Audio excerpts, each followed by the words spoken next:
Hi అండి. ఇవాళ అవిసి గింజలు పచ్చడి చూపిస్తాను రండి. అవిసి గింజలు ఇక చూడండి, చిన్న కప్పుతో తీసుకున్నాను.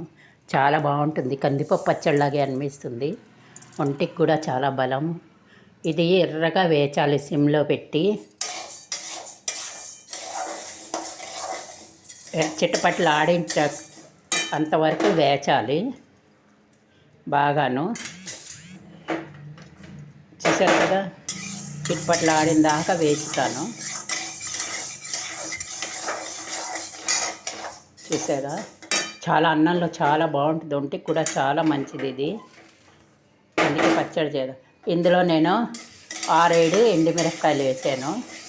మీకు కావస్తే వెల్లుల్లిపాయలు వేసుకోవచ్చు, నేను వేయలేదు. వెల్లుల్లిపాయలు అయిపోతే ఒక 2-3 రోజులు ఉంటుంది పచ్చడి. ఫ్రిడ్జ్లో పెట్టుకునైనా ఉంటుంది, ఇలా కూడా ఉంటుంది, పాడవదు. చింతపండు వేసాం కదా.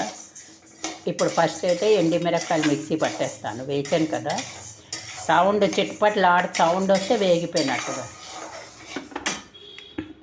ఇప్పుడు ఇది మిరపకాయలు వేగాయి కదా, మిక్సీ పట్టేస్తాను. పట్టేగా చూపిస్తాను. ఇక కచ్చా పక్కగా ఇలా పట్టేసాను కదా. ఇలా అవిసి గింజలు చల్లారాయి, ఇవి వేసి ఇగో ఇలా పొడి కొట్టాను. ఇలా పొడి వచ్చిందా ఫస్ట్. ఇప్పుడు ఇందులో చిన్న చింతపండు విసిరికాయ సైజు నానబెట్టాను నేను. కడిగేసి ఆ నీళ్ళతో పోసేస్తాను. ఆ నీళ్ళతో పోసి రుబ్బుతాను. కొంచెం సరిపడా ఉప్పు రుబ్బి ఇగో చూడండి, ఇలా రుబ్బాను. మీకు ఇంతే, కందిపప్పు పచ్చడిలాగే రావాలి. చూసారు కదా, చాలా బాగుంటుంది. అన్నంలో, వేడి అన్నంలో ఇంత నెయ్యి వేసుకుని తింటే భలే ఉంటుంది. మీరు కావస్తే వెల్లుల్లిపాయ వేసుకోవచ్చు, నేను వెల్లుల్లిపాయలు వేయటం లేదు.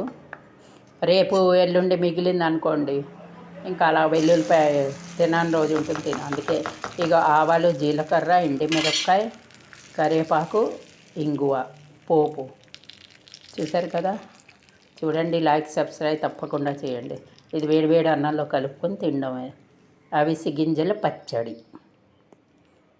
హిందీలో ఐసి అంటారు, తీసి అంటారు, దీన్ని తీసి కూడా అంటారు, అవిసి అంటారు. ఇది నానబెట్టి కూడా తింటారు, మొలకలు. దీంతో మినప్సుని కూడా చూపిస్తాను, అదే ఉండలు వేచి. ఇప్పుడు రెండో వీడియో అదే చేస్తున్నాను, చూపిస్తాను మీకు. ఫస్ట్ పచ్చడి చేసేసాక తర్వాత ఉండలు చేద్దామని. చాలా బలం కూడాను. ఆడవాళ్ళు తింటే, ఆడ మగ ఎవరైనా ఒంటికి చాలా మంచిది.